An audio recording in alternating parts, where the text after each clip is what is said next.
Hello दोस्तों, मैं आपका होस्ट तरुण बिस्ट। पिछले भाग में हमने समझा कि कैसे इंद्र ने कैसे जनता ने इंद्र को अपना रिप्रेजेंटेटिव चुना और उसके माध्यम से उन्होंने और इंद्र ने जाकर नदियों के बांध तोड़े और नदियों को आज़ाद कराया, उन्हें नेचुरल फ्लो में वापस आई नदियाँ, जिससे गांव में फिर से पानी आने लगा और वाटर लेवल सुधरा। और फिर कैसे इंद्र ने करेंसी डिस्ट्रॉय की शहरों को, और करेंसी डिस्ट्रॉय करके उसने जितने भी बढ़िए थे उन्हें अपने में मिला लिया, कम्युनिटी में वापस मिला लिया, और यहीं से शहरों का अंत हुआ और लोग गांव वापस लौट गए। अब इंद्र कोई उपनिवेशिक शक्ति तो था नहीं, इंद्र आम लोगों का रिप्रेजेंटेटिव था और जो आम लोगों के राइट्स के लिए लड़ रहा था। ऐसे में इंद्र जब सिस्टम में आया तो उसने सत्ता में आया तो उसने एक जो नई व्यवस्था बनाई वो कहलाई विदतगढ़ सभा समिति। ये समानता के आधार पे बनी व्यवस्था थी। अब समानता के आधार पर बनी व्यवस्था थी, इसलिए इस व्यवस्था को शैविक दर्शन द्वारा बनी व्यवस्था या फिर प्रगतिवाद द्वारा बनी व्यवस्था या प्रगतिवाद आधारित व्यवस्था या समानतावाद आधारित व्यवस्था भी कह सकते हैं। यहाँ पे जल जंगल जमीन कम्युनिटी की प्रॉपर्टी था। प्रगतिवाद में, समानतावादी व्यवस्थाओं में हमेशा जल जंगल जमीन कम्युनिटी की प्रॉपर्टी होता है और जनसभाएं चीज़ों का निपटारा करती हैं। मगर साथ ही आर्यों का मानना ये भी है कि ये पहला इंद्र नहीं था जिसने अपने समय की उपनिवेशिक सिस्टम को ढाया। कई इंद्र आए और कई उपनिवेशिक सिस्टम आए जिनके खिलाफ कई इंद्र आए और उन्होंने जनता के साथ मिलके उपनिवेशिक सिस्टम को ढहा के फिर प्रगतिवादी सिस्टम में कम लोग वापस लौटे। प्रगतिवादी समानतावादी सिस्टम्स फिर से पुनः स्थापित किए। इस इंद्र द्वारा स्थापित किए गए सिस्टम को विदतगढ़ सभा समिति कहा गया। विदत आर्यों की सबसे पुरानी और सबसे छोटी जनसभा कहलाती है। उसमें से एक सिस्टम कहलाया, पहला सिस्टम कहलाया कुरु। कुरु वो लोग थे जो ब्लड के माध्यम से आपस में जुड़े हुए थे। जैसे एक परिवार बड़ा और एक ट्राइब में कन्वर्ट हो गया, एक कबीले में कन्वर्ट हो गया, तो वो कहलाएगा कुरु। अब कुरुओं का सिस्टम क्या होता है, इनकी जो ग्राम सभा होती है वो एक सिंगल ग्राम सभा होती है। मतलब उनकी ग्राम सभा में सब आपस में रिश्तेदार है क्योंकि खून के रिश्ते से भी जुड़े हैं और वो एक ही जल जंगल ज़मीन को कैरी करते हैं। मतलब उनका एक ही जल जंगल ज़मीन, क्योंकि ट्राइबल सिस्टम में जल जंगल ज़मीन कम्युनिटी की प्रॉपर्टी है, तो जनसभा पूरे जल जंगल ज़मीन एक ही नेचुरल रिसोर्सेज को कैरी करती है। वो नेचुरल रिसोर्सेज भी शेयर करते हैं और उनमें सेम ब्लड भी है, तो रिश्ते के माध्यम से भी एकजुट है और नेचुरल रिसोर्सेज भी के माध्यम से भी एकजुट है। वहीं पे पुरु आमतौर पे वो लोग थे जो कई हजारों साल के हड़प्पा के इतिहास में ये लोग शहरों में आके बसे थे। ये इनके अपने रूट्स छोड़ चुके थे, अपने ट्राइबल रूट्स छोड़ चुके थे और ये पूरा शहरीकरण में फंस गए थे। तो इनके बड़े खानदान नहीं थे, छोटे छोटे परिवार थे, तो ये परिवार एकजुट हुए और इन कुछ परिवारों ने मिलकर एक ज़मीन को कॉमन प्रॉपर्टी माना और उस पे जाके बस गए। क्योंकि ट्राइबल सिस्टम जब इन्होंने अपनाया तो इन्होंने लैंड को एक कॉमन प्रॉपर्टी माना और जनसभाएं स्थापित की। तो ये पुरु जनसभाएं कहलाई। पुरु पुनर्नवा को कहते हैं। पुनर्नवा जो कन्वर्ट होके प्राइमरी स्थिति में लौटा हो, कि पुनः जो अपनी प्राइमरी स्थिति यानी ट्राइबल सिस्टम में लौटा हो, वो पुरु कहलाते हैं। तो पुरुओं के सिस्टम में दो जनसभाएं थी। एक तो हर किसी की छोटी छोटी फैमिली की जनसभा अलग थी और गांव की एक कॉमन जनसभा अलग थी। छोटे छोटे परिवार मिलकर पुरु ग्राम का निर्माण करते थे, जहाँ पे हर घर की अपनी जनसभा होती थी परिवार की और एक गांव की कॉमन जनसभा होती थी। ऐसे में जब ये परिवार बढ़ जाते थे, इन परिवार के एक समय बाद जब जनसंख्या बढ़ती थी और ये जनसभा बनाने लायक अपनी मिनिमम जो क्राइटेरिया था उस लायक इनके घर के एडल्ट की संख्या उसके बराबर हो जाती थी, तो इन्हें भी गढ़ में शामिल किया जाता था। इनको भी अलग एक ज़मीन, जल जंगल ज़मीन मिलते थे, जहाँ पे जाके ये अपने पूरे परिवार के साथ बस सकते थे। तो जब भी एक कोई भी अपनी जनसंख्या बढ़ाकर, किसी भी परिवार की जनसंख्या इतनी बढ़ जाती थी एक समय के बाद कि वो अपनी जनसभा बना सके, तो उसे फिर अपनी जनसभा बनाने के लिए, अपनी विदत बनाने के लिए अलग लैंड दी जाती थी और उसका एक पूरा का पूरा नेचुरल रिसोर्सेज दिए जाते थे, जहाँ जाके वो बसते थे।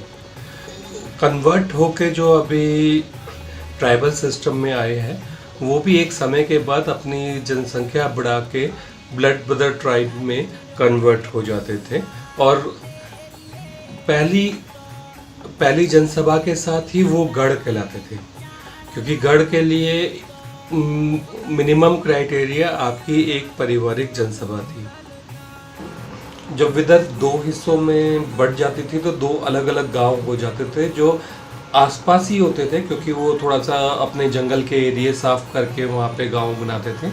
तो दोनों अगल बगल में ही गांव होते थे, दोनों रक्त रिश्ते से जुड़े गांव होते थे।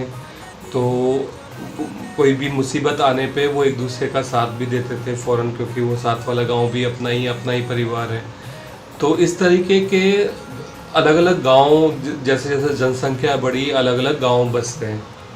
तो किसी का गांव 8 गांव का गुट था, कहीं 7 गांव का गुट था, जैसे राजस्थान में या फिर उत्तराखंड, हिमाचल में इस तरीके के गांव के स्ट्रक्चर कश्मीर में, नेपाल में बहुत पाए जाते हैं कि एक ही सरनेम के कई 8-10 गांव जो आपस में ब्लड रिलेशन से जुड़े होते हैं। तो ये सिस्टम गढ़ कहलाते हैं। जैसे 50 से कभी 50 गढ़ों का भी गढ़वाल रहा है और 100 गढ़ों का भी आज की डेट में गढ़वाल रहा है। तो वो गढ़ उसके वैसे ही है कि ब्लड ब्रदर जो ट्राइब्स है उनके गुट है गांव के, तो मिलके गढ़ कहलाते थे। तो ये गांव होते थे, हर गांव का जो रिप्रेजेंटेटिव होता था वो गढ़ में जाता था और गढ़ में एक जनसभा होती थी। अब गढ़ में भी अलग अलग तरीके के सिस्टम लागू थे।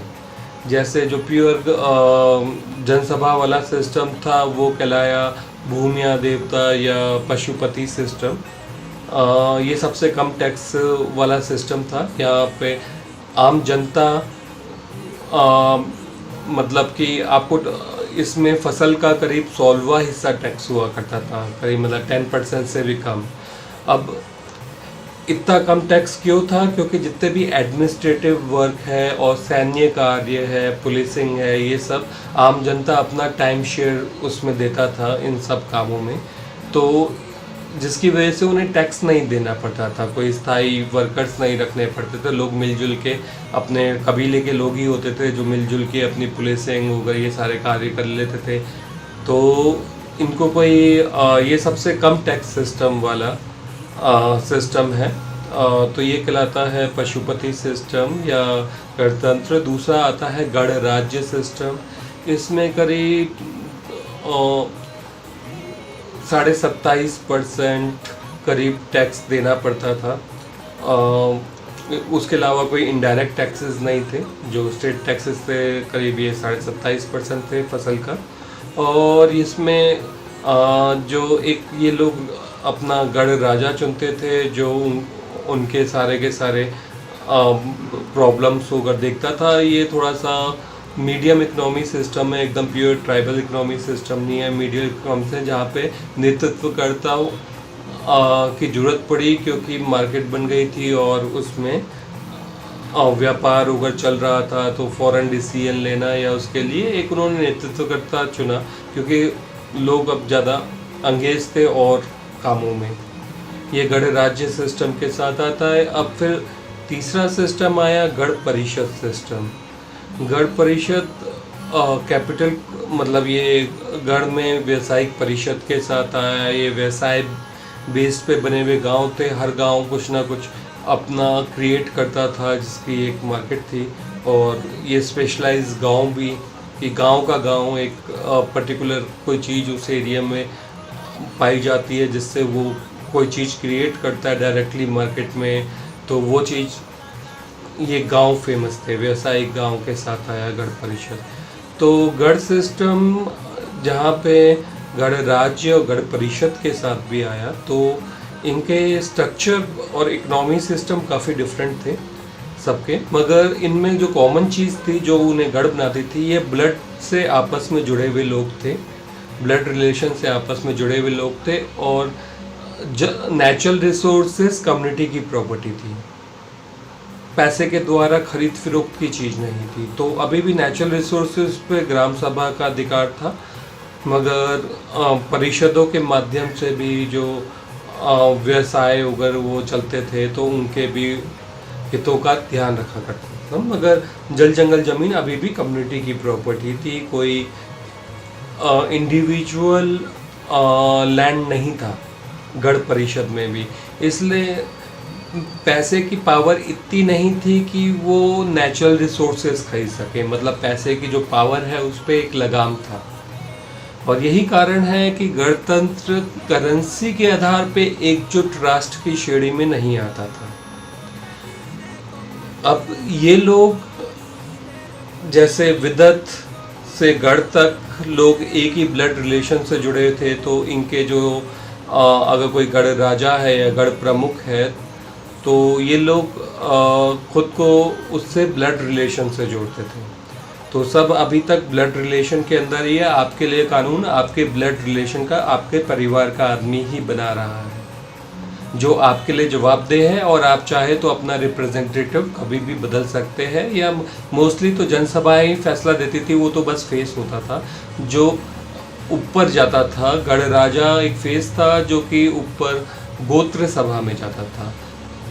अभी हमने विदत समझा, अभी गढ़ समझा, अब गोत्र समझेंगे। गोत्र वो क्लान है जैसे ब्लड ब्रदर ट्राइब, गढ़ तक तो आप समझे, मगर कोई माइग्रेट हुआ और 50 किलोमीटर दूर जाके बस गया, कोई माइग्रेट हुआ 100 किलोमीटर दूर जाके बस गया, उसने अपना वहाँ गढ़ बसा लिया परिवार के एक हिस्से ने।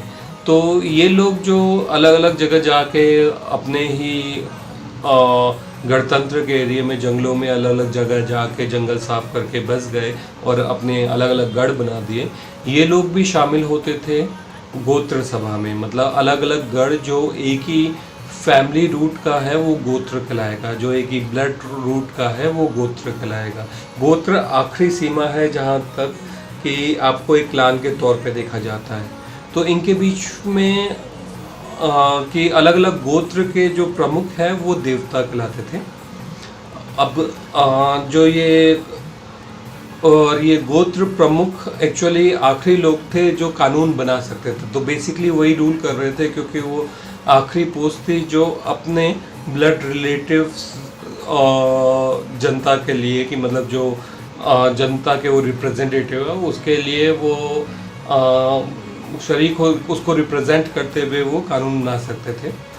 अभी इसके ऊपर होता था समिति सबसे ऊपर। तो यहाँ पे गोत्र गठबंधन होते थे, जैसे वैदिक समय में भी 7 गोत्रों के गठबंधन कहलाए थे और ये कुरु कहलाए थे। इन्हीं का के बीच में आंदोलन की शुरुआत हुई थी।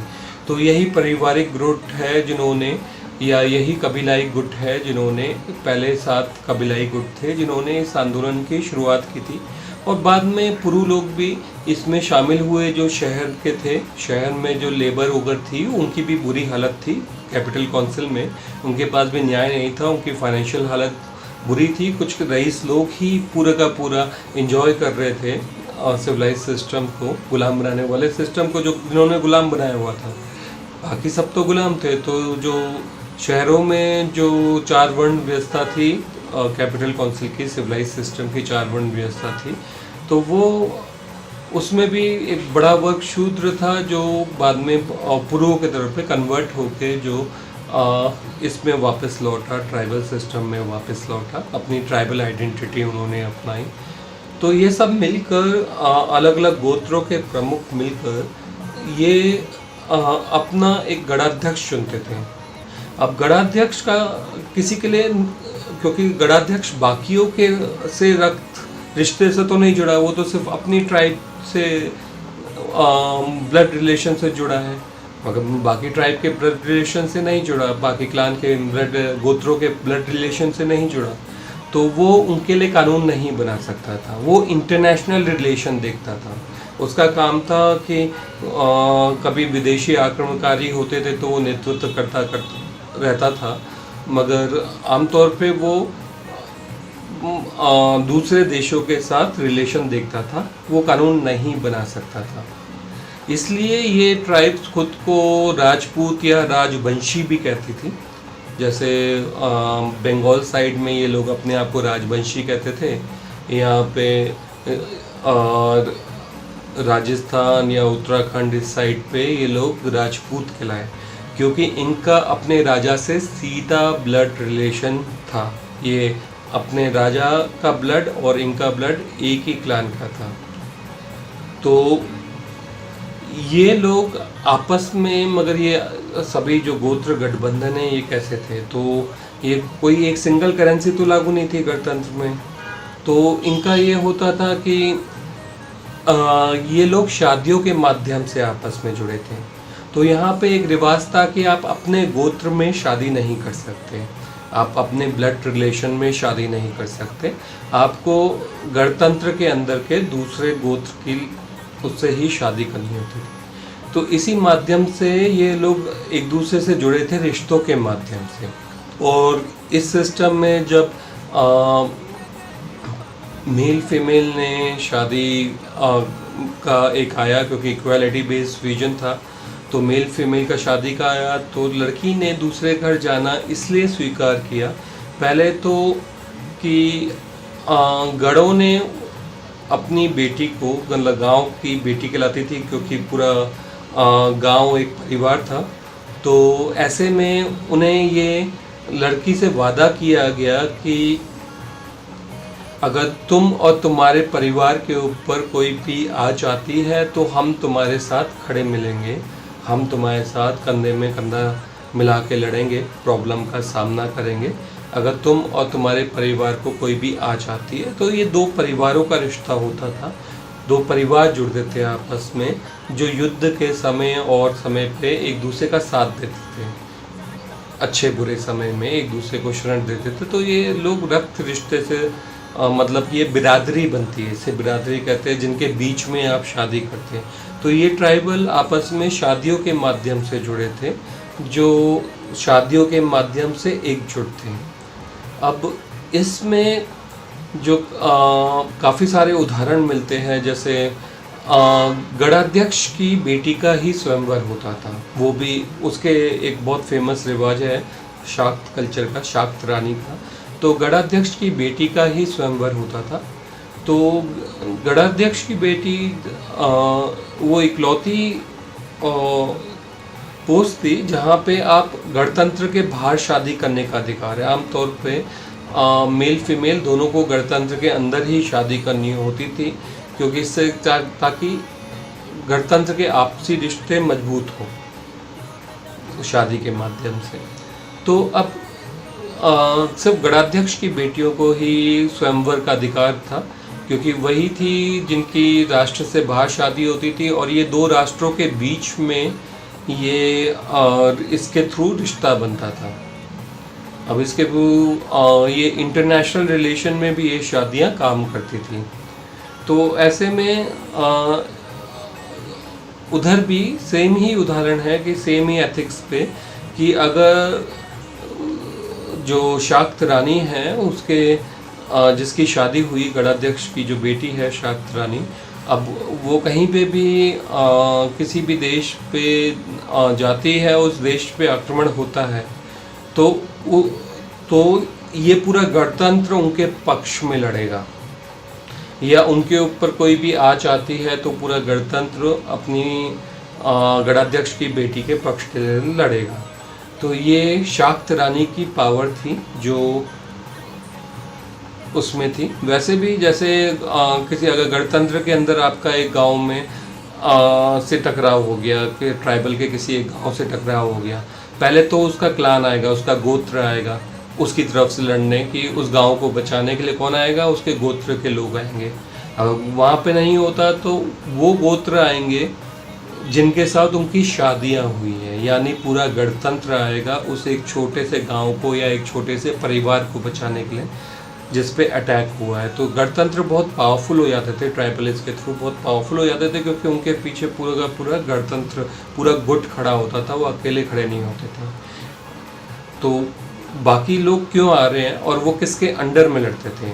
अब ये है कि मैं अगर मेरे गांव की लड़की की शादी हुई, मेरी किसी कज़न की शादी हुई किसी दूसरे गढ़ में जिसके ऊपर हमला हुआ, उसके गोत्र के लोग आए और जो मेरे गोत्र के लोग गए बेटी के परिवार को बचाने के लिए, तो वो लोग बेटी के झंडे के नीचे से लड़ेंगे क्योंकि वो उनका ब्लड है। बेटी के पति की बस यही औकात है कि वो उसका पति है, मतलब उसकी मगर पहले बेटी है, तो वो बेटी के झंडे के नीचे से लड़ते थे। तब वो शाक्त सेना कहलाते थे कि वुमेन्स आर्मी, तो वो बेटी के झंडे के नीचे से लड़ते थे, तो वो वुमेन्स आर्मी कहती थी। और यहाँ पे जैसे इसमें हर एक औरत को देवी कहा गया है, और ऐसे ही नहीं, यहाँ पे जितने भी प्रगतिवादी सिस्टम है, जैसे लास्ट प्रगतिवादी सिस्टम था सिख में भी लड़की को कौर यानी राजकुमारी कहा गया। तो प्रगतिवादी सिस्टम जब भी आते हैं तो वुमेन्स की स्थिति काफ़ी हद तक बराबर होती है।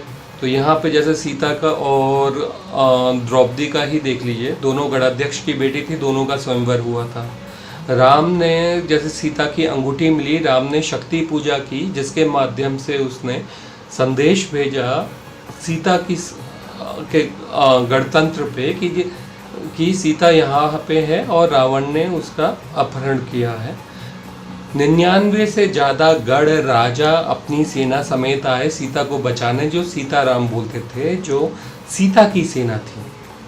सीता शाक्त रानी थी, मजाक नहीं थी, उसकी अपनी पूरे गणतंत्र की सेना थी। 99 से ज़्यादा गढ़ राजा आए सीता को बचाने।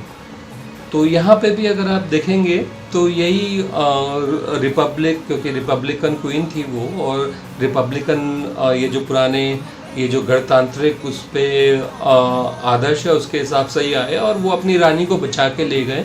और तभी गणेश की पूजा होती है, और जो वो साथ में लंका से लक्ष्मी छुड़ा के लेके गए, उसकी लक्ष्मी की का स्वागत होता है और गणेश की पूजा होती है। गणेश गढ़ राजा, जो सीता के गणतंत्र का गढ़ राजा, जो सीता को बचाने गया, अपनी रानी को बचाने गया। इसलिए दिवाली के बाद भैया दूज का त्यौहार भी होता है, जहाँ सीता गणेश को टीका लगाती है और अपने भाइयों को टीका लगाती है। तो वो त्यौहार भी उसी माइथोलॉजी के साथ ही आता है। तो इस तरीके के मतलब अब ये कौरव और पांचाल आपस में लड़े महाभारत में। और पांचाल क्यों लड़ा? क्योंकि द्रौपदी उनकी रानी थी, शाक्त रानी थी, उसका स्वयंवर हुआ था और उन्होंने जाके, और यही दो राष्ट्र थे जो पूरी तरीके से ख़त्म हो गए आपस में लड़के। दोनों ही गणतंत्र थे, अलग अलग, एक गण परिषद था और एक तो जहाँ पे स्वयंवर हुआ था द्रौपदी का पांचाल। तो दोनों ही आपस में लड़के ख़त्म हुए। मगर समझने वाली चीज़ है कि रानी, एक शाक्त रानी, स्वयंवर वाली रानी की पावर कितनी होती है। उसके अलावा मगर हर एक लड़की की अपनी पावर थी, क्योंकि उसके पीछे पूरा परिवार था और वो अगर नाखुश है विवाह से तो वो लौट के अपने कबीले वापस आ सकती थी। लोग प्रकृति की पूजा करते थे। इनका मानना था कि आत्मा परमात्मा से निकली है, परमात्मा में समा जाएगी, कोई स्वर्ग नरक नहीं होता। ये लोग धरती पे स्वर्ग बनाने की कामना करते थे। प्रकृतिवादी प्रकृतिवादी का रीबर्थ थ्योरी आती है कि इनका मानना था कि हम दो तरीके से जीवित होते हैं, चेतना के माध्यम से और शरीर के माध्यम से। तो शरीर तो हमारा हमारे माँ बाप से ही निकला है, तो इसलिए हम शरीर के माध्यम से अपने माँ बाप का ही पुनर्जन्म है। और जो चेतना हमने हासिल की है वो जो माँ बाप ने जो समाज रखा हमारे सामने उसके माध्यम से हमने हासिल की है। तो हम चेतना और शरीर दोनों के माध्यम से अपने माँ बाप का पुनर्जन्म है और हमारे बच्चे हमारा पुनर्जन्म होंगे। इसीलिए इनका पैदाइशी हक बनता है उस ज़मीन पर, इन जंगलों पर जिसके साथ वो पैदा हुए हैं, यानी जो उनके माँ बाप से उन्हें मिला है। तो ये पैदाइशी हक है, ये उनसे कोई नहीं छीन सकता, क्योंकि वो अपने ये हक मतलब उनकी क्लान के पास हजारों लाखों सालों से था, जब से वो धरती बनी या धरती में उनके लोग आके बसे, तो तब से वो यहीं पे रहते आ रहे हैं। और क्योंकि वो अपने माँ बाप का पुनर्जन्म है, तो जितना हक उनके माँ बाप का था उस धरती पे, उतना ही था हक उनका है। तो वो धरती पे बाय बर्थ अपना हक मानते थे। इनका मानना था कि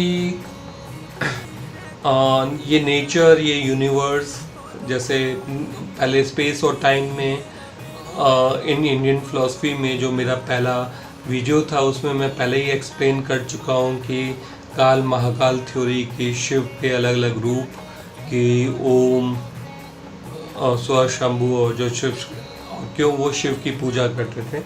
तो शिव का फिर से एक बार रिपीट कर देता हूँ कि यहाँ पे हिरण्यगर्भ का कॉन्सेप्ट दिया है ये ऋग्वेद में, प्रकृतिवाद में। तो यहाँ पे इन्होंने समझाया है कि सब कुछ नहीं था, तो हिरण के गर्भ के अनुसार, हिरण का गर्भ हिलता हुआ गर्भ जिसके अंदर बच्चा है, हिरण के गर्भ के समान हिलता हुआ, या इसे स्वर्ण गर्भ भी बोल सकते हैं। तो उससे एक विस्फोट हुआ, उससे एक अग्नि निकली। पहले अग्नि से एक ध्वनि उत्पन्न हुई और उस ध्वनि ने जब खुद को रूप दिया तो वो शिव था। हिरण्यगर्भ के में जैसे शिव की उत्पत्ति भी अग्नि से बताई गई है, और अग्नि से जो ध्वनि का रूप, वो पहला नाम शिव का ओमकारा ध्वनि, अग्नि से निकला शिव, जो जिसका पहला नाम था ओमकारा ध्वनि, जिससे हमारा यूनिवर्स जो कहलाता है वो ध्वनि का गोला कहा गया है। इसे यूनिवर्स को वहाँ पे ध्वनि का गोला कहा गया है। जब उस ध्वनि ने खुद को रूप दिया तो वो शिव था। तो जब रूप दिया तो खुद को शेप देने वाला स्वशंभु, शिव का दूसरा नाम। फिर तीसरा नाम जब उस ध्वनि के गोले के अंदर देखा गया तो एक ही सोर्स से दो अपोजिट एनर्जी निकल रही थी जो आपस में टकरा रही थी, जिससे सृजन हो रहा था।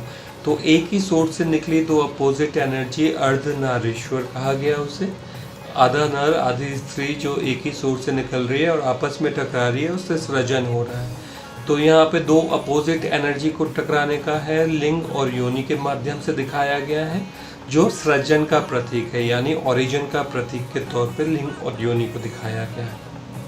इसलिए ये लोग लिंग और योनि की पूजा करते हैं, यानी ओरिजिन, साइन ऑफ ओरिजिन, की साइन ऑफ बिगनिंग, सृष्टि की शुरुआत होने का जो साइन है उसकी पूजा करते हैं। अब बात है इनका, ये लोग बहुत विदत का इकोनॉमी सिस्टम हम समझने की कोशिश करते हैं।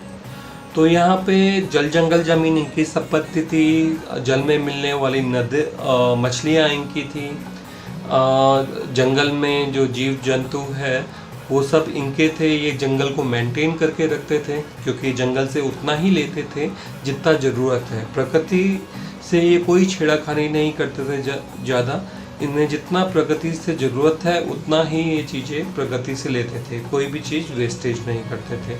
तो इसलिए हमेशा प्रकृति रिच बनी रहते थे। यहाँ पे कोई कैपिटलिस्ट स्कूल की तरह रिजर्व स्टॉक का कॉन्सेप्ट नहीं था, जहाँ पे नेचर को एक्सप्लॉइट कर करके हम रिजर्व स्टॉक क्रिएट करते हैं, जिससे हमारा जो करेंसी के फॉर्म में हम जैसे अल्टरनेटिव करेंसी के तौर पे हम देखते हैं। तो इस तरीके के रिजर्व स्टॉक का कोई कॉन्सेप्ट नहीं था। यहाँ पे नेचर से सिर्फ उतना ही लिया जाता था जितना ज़रूरत है। ये लोग इवन अभी समझा जाए तो एक वसंत में, खास मौसम में, ये जब ब्रीडिंग सीज़न होता है उस समय शिकार भी नहीं करते थे, क्योंकि जंगल में जो शिकार की संख्या बढ़ती थी वो उनका रिजर्व फूड बढ़ रहा है। तो ट्राइबल के लिए ये जो जंगल के शिकार है उनका रिजर्व फूड था, ट्राइबल के लिए वो रिजर्व फूड था उनका। तो वो कभी भी उसे एक्सेस शिकार नहीं करते थे, जितना ज़रूरत है उतना ही करेंगे, और कभी किसी बच्चे को नहीं मारते थे, क्योंकि वो अभी कम मीट है, वो जब ग्रो होगा पूरा का पूरा एडल्ट होगा तब उसका शिकार करते थे। तो वो भी नेचर का सर्कल बना रहता था, वो ब्रीडिंग करता था, रीबर्थ करता था, फिर उसका शिकार करते थे। तो एक नेचर का सर्कल बना रहता था। इनके खाने की कभी कमी नहीं होती थी, क्योंकि ये नेचर के साथ मिलकर रहते थे, ये नेचर को एक्सप्लॉइट नहीं करते थे। तो यही चीज़ गढ़ सिस्टम की स्पेशलिटी रही, क्योंकि गढ़ सिस्टम में आपके लिए पॉसिबल ही नहीं था कि आप नया लैंड खरीद लो, क्योंकि लैंड बिकाऊ नहीं था। तो जिस लैंड के साथ आप रह रहे उसी को आपको डेवलप करके रखना होता था, उसी को मेंटेन करके रखना होता था, क्योंकि आप लैंड बेच के कहीं भाग नहीं सकते थे, वो स्थिति नहीं थी। और कोई लैंड खरीद नहीं सकता था, क्योंकि लैंड खरीद फरोख्त की चीज़ नहीं था। इसलिए लैंड और ये जो नेचर के साथ इनका बहुत सॉलिड तालमेल था प्रगतिवादियों का। फिर इनका इकोनॉमी सिस्टम भी जैसे 3 तरीके का था। ये जो लोकली चीज़ें अवेलेबल होती थी उनसे ये कुछ चीज़ें प्रोड्यूस करते थे, जिसको जो गढ़ों में बिकता था। जब गढ़ एक कई बार हमेशा एक किले के तौर पे नहीं होता, एक मंडी के तौर पे भी होता है, तो वहाँ पे गढ़ों में बाज़ार होते थे, वहाँ पे बिकता था तो माल। तो मगर पैसे की ज़्यादा अहमियत नहीं थी, ये सेल्फ सस्टेन बॉडीज़ थी गांव की, जब अपनी चीज़ ज़रूरत की सब चीज़ें गांव वाले खुद उगा लेते थे, खुद बना लेते थे। तो इनके पास ज़रूरत नहीं थी इन्हें बाहर किसी भी मार्केट को, मतलब कि एक ह्यूज मार्केट की इन्हें कोई ज़रूरत नहीं थी। बहुत बेसिक नीड्स थी जो ये अपनी खुद पूरी कर लेते थे। सेल्फ सस्टेन मॉडल्स थे इकोनॉमी के। बीच में जहाँ पे गढ़ राजा सिस्टम भी आए, थोड़ा सा इकोनॉमी मॉडल सुधरे, और ये लोग ज़्यादा गणतंत्र के मुकाबले ज़्यादा एग्रेसिव थे, क्योंकि इन्हें क्विकली डिसीजन लेना होता था, लोग बिजी थे, इसलिए उन्होंने गढ़ राजा जैसी पदवी तैयार की। जबकि सैनिक सारे के सारे अंदरूनी लोग ही होते थे, कि गढ़ के ही लोग होते थे, गढ़ के बाहर का कोई सैनिक नहीं हो सकता था। आपके ऊपर जो आपकी पुलिस काम कर रही है या जो भी सेना है, वो आपकी अपने लोग होते थे गढ़ सिस्टम में। कोई बाहरी बंदा आके आपके लिए सेना का कार्य नहीं करता था। वो इसलिए ज़रूरी था क्योंकि गढ़ सिस्टम वाले किसी और की रूलिंग पसंद नहीं करते थे आउटर की। और जैसे राजा तानाशाह नहीं हो सकता था। अगर राजा बोलेगा कि फलाना को मार दो, या ये कोई पब्लिक प्रोटेस्ट कर रही है, प्रोटेस्ट के ऊपर गोलियां चलाओ, तो क्यों चलाएंगे सैनिक? सैनिक तो सब उन्हीं का हिस्सा है, किसी कोई चाचा है, कोई मामा है, कोई ताऊ है। तो इसमें डिक्टेटरशिप पॉसिबल नहीं थी। वो डिक्टेटरशिप वाले जो डिसीजंस है वो पॉसिबल नहीं थे, क्योंकि आपकी कम्युनिटी ही सेना थी, कम्युनिटी ही जनता थी। तो वो जो तानाशाही वाले जो वहीं पे कायम हो सकते थे जब पेशेवर सैनिक होते। ये होता है कि बाहर से कोई सेना आई तो उसे कोई ऑर्डर देगा तो वो फ़ौरन मानेगी। क्यों? क्योंकि उसको उसकी तनख्वाह से मतलब है और उसका कोई इमोशनल अटैचमेंट नहीं है आम पब्लिक के साथ। मगर गणतंत्र में एकदम उल्टा होता है। गणतंत्र में होता है लोकल ही पुलिस में है, लोकल ही आपका डिफेंस है, और लोकल ही है जो आपके सरकारी अफसर या सरकारी ऑफिसों में काम कर रहे हैं, क्योंकि लोग उनसे सीधा जवाबदेही होती थी लोगों की। और जितने भी ये वर्कर्स रखे भी जाते थे, राजा या और वर्कर्स रखे जाते थे, वो जवाबदेह थे जनता को। जनसभा में सबको जवाबदेह होना पड़ता था जनता को। आप कोई तानाशाही नहीं कर सकते थे, आप जवाब देता, राजा जवाब देता जनता को। कोई तानाशाही नहीं थी और तानाशाही चल भी नहीं सकती थी, क्योंकि सब पूरा परिवार था, एक गढ़ पूरा एक परिवार था। तो परिवार के अंदर किसी एक की तानाशाही, बाकी लोग उसे सीट से हटा देंगे, पोस्ट से हटा देंगे, तो नहीं चलेगी।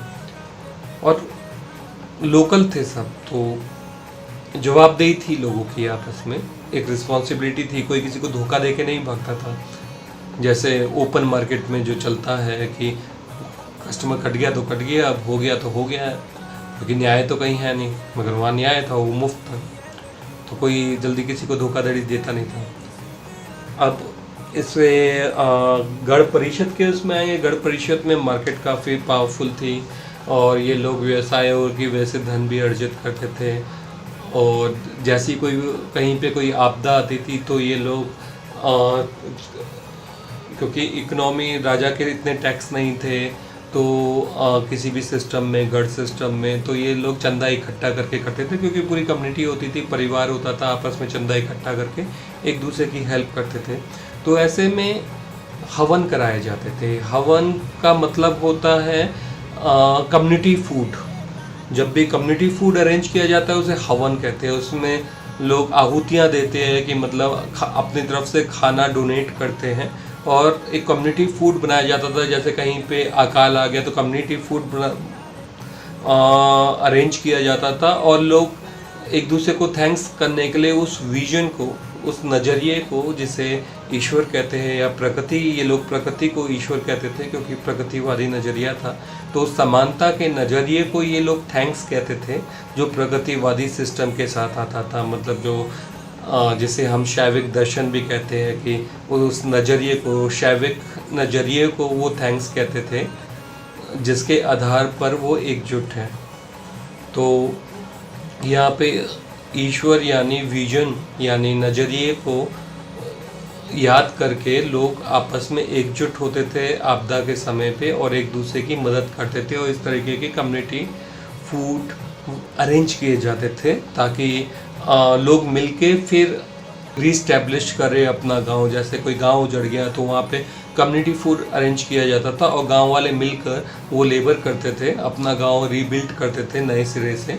तो ये रिकंस्ट्रक्शन का पूरे दौर में एक कम्युनिटी फूड चलाए जाते थे इस तरीके से। बाकी जो अलग अलग गढ़ों की तरफ से मदद आती थी, तो इस तरीके से रिकंस्ट्रक्शन भी होता था।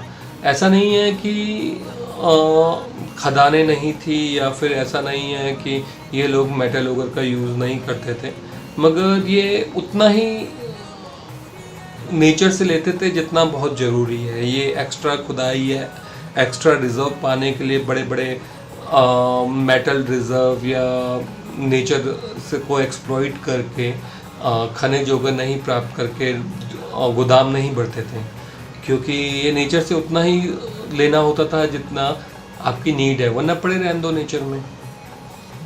पैसे की क्या होगा इसकी, मतलब पैसा भगवान नहीं था इस सिस्टम में। इस सिस्टम में पब्लिक एथिक्स बहुत पावरफुल थे, और वो जो इक्वालिटी वाले विजन है वो बहुत पावरफुल थे। शांति थी। सभी तरीके के टैक्स जनसभा एकत्रित करती थी। ये टैक्सेस जो एकत्रित किए जाते थे उनसे सभी का सरकारी कर्मचारियों की तनख्वाहें, वो सैनिकों की तनख्वाहें दी जाती थी, और बचा हुआ पैसा ऊपर गढ़ में गढ़ राजा या गढ़ प्रमुख के पास भेजा जाता था।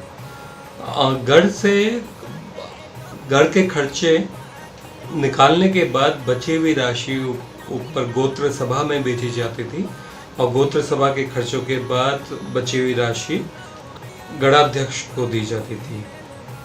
लोगों, सैनिकों और सरकारी कर्मचारियों की वफादारी जनसभाओं के लिए थी, आम लोगों के लिए थी।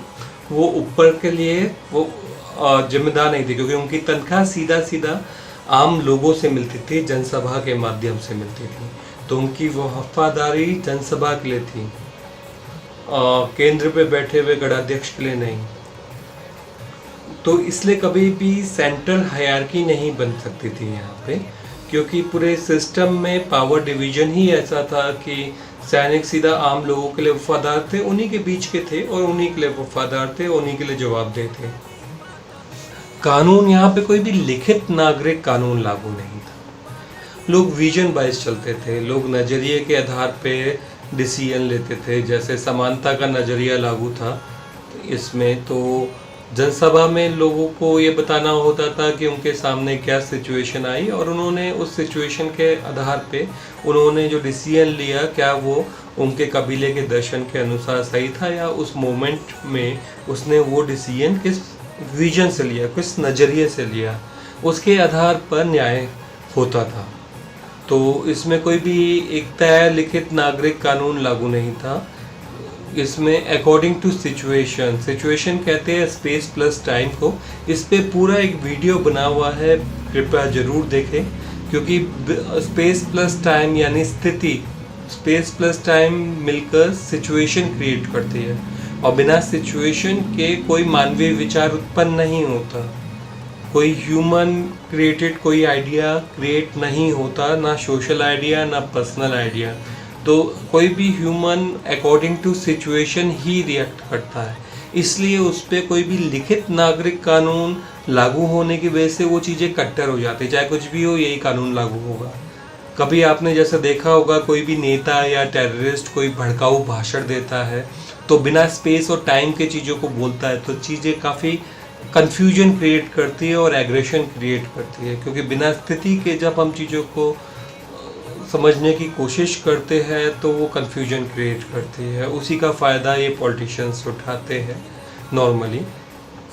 तो यहाँ पे चीज़ें स्थिति अनुसार होती थी, अकॉर्डिंग टू किस सिचुएशन में उसने किस विजन के साथ वो डिसीजन लिया, और समाज अपने विजन के अनुसार जो अपना उनके सामाजिक आदर्श है उसके अनुसार उसे उसका फैसला लेता था किसी भी प्रॉब्लम का। सजाएं बहुत मामूली होती थी आमतौर पे। इस तरीके की सज़ा होती थी कि अच्छा तूने, और गलतियां भी छोटी छोटी होती थी। उनके कोई फाइनेंशियल फाइन कम होते थे, कई बार ग्राम सभा के काम करने पे लगा दिया जाता था लोगों को, या फ्री लेबर उनसे मांग ली जाती थी। इससे ज़्यादा कोई फाइनेंशियल वैसे कम ही कोई फाइनेंशियल वो लगते थे। और इसके अलावा एक स्त्री धन का कॉन्सेप्ट था। स्त्रियों को गण परिषद में खास तौर पे स्त्रियों को स्त्री धन का अधिकार था। तो शादी के समय स्त्रियों को दहेज देने का, एक तरीके का दहेज था ये, कि दहेज देने का अधिकार था। वो पैसा लड़कियों के पास ही रहता था, उनके माँ बाप के पास नहीं जाता था, लड़कियों के पास ही रहता था। वो उस पैसे को अपने माँ बाप को चाहे दे सकते थे, या फिर अपने बच्चों को दे सकते थे, या अपने हिसाब से खर्च कर सकते थे ज़रूरत पड़ने पे। और वही पैसा अगर उनका पति भी ले तो उन्हें ब्याज समेत चुकाना पड़ता था। तो मतलब एक पूरे का पूरा अलग सिस्टम था कि दहेज का भी एक सिस्टम मिलता है गण परिषद में, मगर ये दहेज मेल को नहीं मिलता था, फीमेल को मिलता था। इसे स्त्री धन कहते थे। स्त्री इसे कैसे भी यूज़ कर सकती थी, अपने बच्चे या बहू को भी दे सकती थी, बेटी को का पर भी इसका अधिकार होता था। और उसके अलावा जेवर रख सकती थी, जेवर पे भी स्त्रियों का पूरा अधिकार होता था। जहाँ पे इसके अलावा जो वुमेन्स रूलिंग के जितने भी इसमें सिस्टम आए, क्योंकि इसमें ज़रूरी नहीं है कि इंद्र हमेशा जो इंद्र की पोस्ट है उसमें मेल ही बैठा हो, वुमेन्स भी बैठी है। तो इन्हें रूलिंग गॉडेस कहा जाता था, सत्ता वाली माताएं। तो हर एक सत्ता वाली माता अपने अलग आइडलिज्म की वजह से फेमस हुई और आइडलिज्म की आदर्श की वजह से जानी गई, जिसमें दुर्गा, काली और बहुत सारी माताएं हैं जो कि अपने अपने एक आइडियल स्टोरीज के साथ आई। ये सारी रूलिंग गॉडेस है जिनकी सत्ता थी, जो रूल करती थी, इसलिए इन्हें सत्ता वाली माता भी कहते हैं। अब इसमें वुमेन्स रूलिंग सिर्फ ट्राइबल सिस्टम में ही मिलता है नॉर्मली, और मेजरली ट्राइबल सिस्टम में ही वुमेन्स रूलिंग मिलता है। बाकी नायकवाद वगैरह में इतना नहीं, वुमेन्स की स्थिति उतनी अच्छी नहीं मिलती, क्योंकि इक्वालिटी बेस्ड सिस्टम में ही वुमेन्स के यहाँ पे भी, जैसे विदत में भी विदत उस गढ़ सभा समिति में भी देखे तो विदत में भी कहा गया है कि सच्चा विद वही है जो शांति और संयम के साथ जनसभा में अपनी बात रख सके, बड़ों का सम्मान करते हुए। शादी के समय भी, विवाह के समय भी जो नई लड़की जो ट्राइब में आ रही है उससे ये उम्मीद की जाती थी कि वो जनसभा का हिस्सा बने और शायद शांति और संयम के साथ वो अपनी बात जनसभा के बीच में रखें। एक जो दूसरे घर से लड़की आती थी वो भी ट्राइबल जनसभा का हिस्सा बनती थी और वो उसकी नायक भी बन सकती थी, प्रतिनिधि भी बन सकती थी। तो सिर्फ प्रतिनिधि मेल्स नहीं होते थे, इक्वली फीमेल्स भी होती थी इस सिस्टम में। और एक और सबसे महत्वपूर्ण बात ये थी कि यहाँ पे न्याय सबके लिए था और फ्री था। हर कोई जनसभा का हिस्सा था, जनसभा मिलकर न्याय करती थी और कोई भी जनसभा के पास जाके अपने लिए न्याय की डिमांड कर सकता था। मतलब कोई भी जनसभा में जाके अपने लिए न्याय की डिमांड कर सकता था। तो ये एक पूरा का पूरा न्याय सबके लिए मतलब था, सबके लिए एग्जिस्ट करता था, मेल फीमेल हर किसी के लिए न्याय था।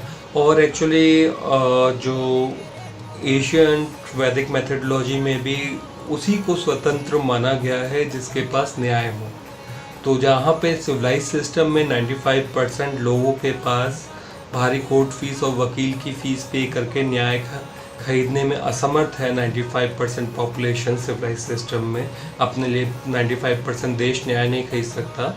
वहीं पे एशियन ट्राइबल सिस्टम में या फिर रिपब्लिक सिस्टम में या गणतांत्रिक सिस्टम में, जिसे गणतांत्रिक सिस्टम प्राचीन काल में कहा गया, उसमें न्याय सबके लिए फ्री था और उसके लिए कुछ पे नहीं करना पड़ता था। इसलिए इस सिस्टम को स्वतंत्र सिस्टम में काउंट करते हैं।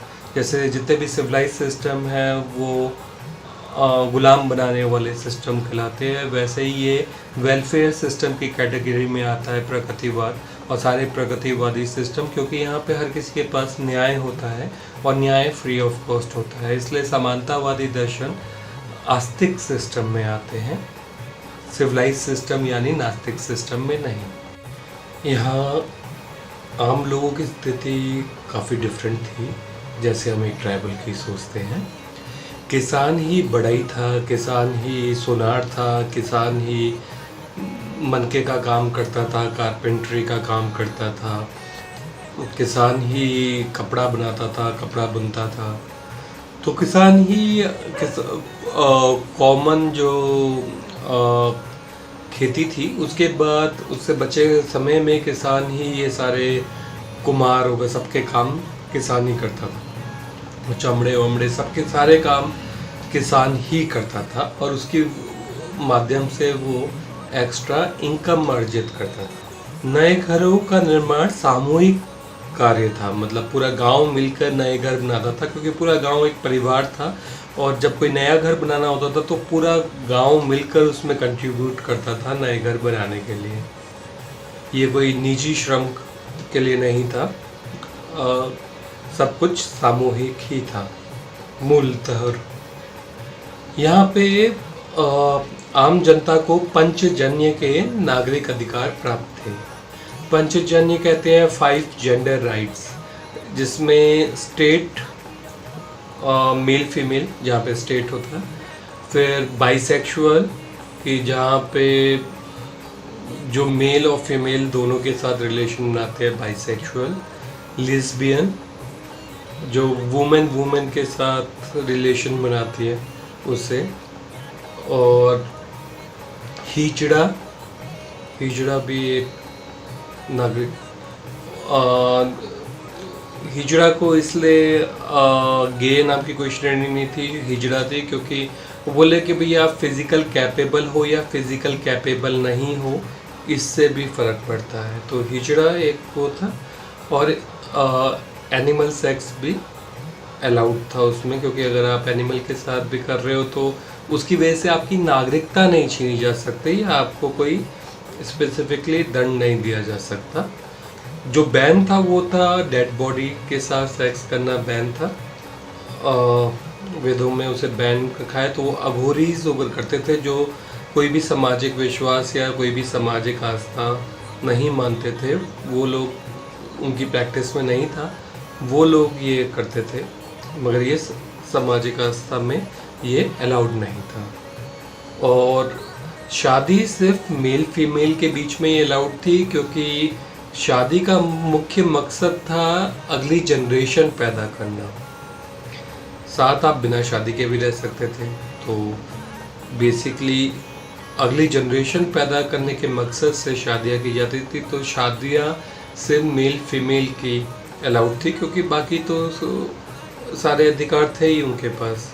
ट्राइबल अधिकार, कुछ निजी संपत्ति ऊपर तो थी नहीं कि जो आज की उसके लिए एक्स्ट्रा एफर्ट्स किए जाते। बाकी सारा रिलेशन वगैरह रखना अलाउड था, मगर उस पे शादियाँ नहीं थी। शादी सिर्फ मेल फीमेल की ही अलाउड थी, बाकियों को अधिकार नहीं दिए गए विवाह वाले। विकलांग तथा असक्षम लोगों के लिए भी यहाँ पे स्पेस थी, क्योंकि गांव में उन्हें कहीं ना कहीं कार्य पे उनके सक्षमता के अनुसार कार्य में खपा दिया जाता था। नो डाउट कि जो लोग ज़्यादा मेहनती थे और जो लोग ज़्यादा सक्षम थे, वो लोग को एक्स्ट्रा मिलता था, मगर बाकियों को भी मिनिमम नहीं मिलता ही था कि वो सरवाइव कर सके। मीट पे जो शिकार होता था या फिर जो फसल पैदा होती थी, उस पे सबका अधिकार था, सबका बराबर अधिकार था। तो मतलब उसका एक हिस्सा सबको सर्वाइवल हिस्सा मिलता ही था, चाहे वो विकलांग। और उनके लिए एक परिवार में हमेशा स्पेस रहती थी, विकलांगों वर्ग की भी और जो अक्षम लोग हैं उनके लिए भी। यही कारण है कि इनकी मैं और हम की व्याख्या है कि मैं हम से निकला है, बिना हम के मैं का कोई निजी अस्तित्व नहीं है। इन लोगों का मानना था कि मैं अपनी ट्राइब से, अपने गोत्र से निकला हूँ और वहीं से मेरे सारे राइट्स, मेरी सारी नागरिकता मुझे मिलती है, सारे नागरिक अधिकार मिलते हैं। बिना मेरी ट्राइब के, मेरे गोत्र के मेरे कोई नागरिक अधिकार नहीं है, मेरे कोई और अधिकार नहीं है, निजी अधिकार नहीं है। तो मेरे सारे अधिकार ही मुझे मेरी गोत्र, मेरी ट्राइब से मिलते हैं। मैं हम से निकला हूँ, बिना हम के मैं का कोई निजी अस्तित्व नहीं है। यहाँ पे ट्राइबल लोग, अगर कोई किसी ने ट्राइबल पे हमला किया और उसने उनसे हार गया, तो ऐसी स्थिति में भी ट्राइबल लोग उसे गुलाम नहीं बनाते थे उन लोगों को, वो वहाँ पे हृदय गर्भ अनुष्ठान कराते थे। तो ये लोग अगर कोई भी इन पे हमला करता था और इनसे हार गया, तो उसके बीच में भी उनके ट्राइब में जाते थे, उनकी ट्राइब के बीच में हृदय गर्भ अनुष्ठान कहलाते थे। हृदय गर्भ अनुष्ठान कहलाता है जहाँ पे वो उनके पूरे एडमिनिस्ट्रेटिव सिस्टम को बदल लेते थे और वो उन लोगों के बीच में, आम जनता के बीच में इलेक्शन कराते थे, जहाँ पे वो अपना प्रतिनिधि चुनते थे और दे कन्वर्टेड इनटू ट्राइब, दे उन्हें ट्राइबल सिस्टम में कन्वर्ट कर देते थे, क्योंकि ट्राइबल किसी के नेचुरल रिसोर्सेज से एक्सप्लॉइट नहीं करता और वो उनकी धरती लेके क्या करेगा उनके। तो वो लोग हमेशा कोई किसी को अगर जीत भी लेते थे, विद्रोही को, तो विरोधी को, तो उनके बीच में वो इलेक्शन कराते थे और उनके बीच में वो कई बार ये होता था कि उन्होंने पुराना ही राजा चुन लिया वापस, जो पहले तानाशाह राजा रहा वहाँ का या नायक रहा, उसे वो फिर से उसी को सिलेक्ट कर लिया। मगर फ़र्क ये आया था कि पूरा सिस्टम बदल गया। अब राजा के हाथ में तानाशाही पावर रही नहीं, अब राजा के हाथ में डिक्टेटरशिप पावर रही नहीं, तो राजा किसी को डिक्टेट नहीं कर सकता या किसी को मजबूर नहीं कर सकता। तो वो पूरा सोशल सिस्टम बदल देते थे उनका, उन पे जाके उनको गुलाम बना के उन्हें एक्सप्लॉइट नहीं करते थे। तो ये कहना तो बिल्कुल ही गलत होगा कि ट्राइबल लोग उपनिवेशिक तौर पे ट्राइबल लोगों को दिखाना, बिल्कुल ये तो पॉसिबल ही नहीं है किसी भी लॉजिक से, जो आमतौर पे हमारी टेक्स्ट बुक के माध्यम से आर्यन ट्राइब्स को उपनिवेशिक ताकत के तौर पे या विदेशी ताकत के तौर पे दिखाया जाता है। धन्यवाद।